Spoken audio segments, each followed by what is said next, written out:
In this video, I'm bringing you guys the 7th installment of my fish rescue series, where I go out to the homes of people who can no longer take care of their large pond fish. I pick up the fish and I bring them back to a new, large, and happy home.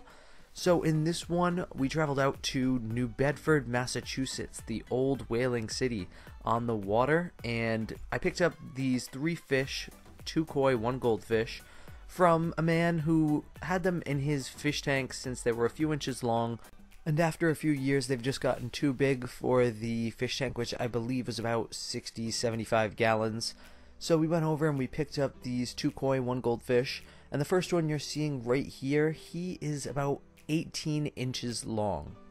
And although I say he, I haven't really taken a look at the gender of either of these fish in detail yet, but this one looks to be in pretty good shape. The front fins don't really look all that good. They look like they are maybe broken in places or just deformed in general, and then the tail fin kind of has some decay, maybe a virus or some damage from being in the tank, but all in all the fish does not look awful.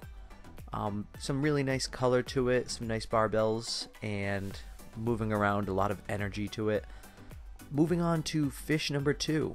This one is also a butterfly koi and just about the same size at 17 inches long. This one is of the scaleless variety and has very nice platinum white color to it. The front fins, while they are tattered, do look a lot better than that first fish. Does have a little loose scale right here. The back fin looks a little better on this one than the last fish, although it does have a hint of pink to it. And on the opposite side of that loose scale, around the same spot, there is a little ulcer.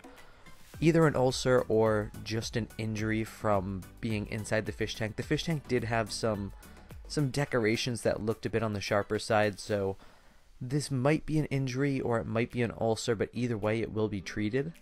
And then moving on to fish 3, this one was actually kind of like a little added surprise, because we were originally supposed to just pick up the 2 koi, and then when we got there, he had these 2 goldfish in there too, and he figured that this one was big enough to move on to a pond as well. The other one was still fairly small, so he was going to hold on to that one. This goldfish right here is 11 inches from end to end, and that's probably going to make it the longest goldfish that I have. It does have one of those fancy butterfly-like tails, although the front fins aren't really that fancy. They're more like a standard goldfish. And this one doesn't really show any signs of damage or illness, although most of the goldfish I pick up never really do. I usually only see that in the koi for whatever reason. But anyways, that's going to wrap up this episode of Fish Rescue. If you guys found this interesting in any way, hit that subscribe button down below for lots more awesome fish rescue videos just like this. And as always, thank you for watching.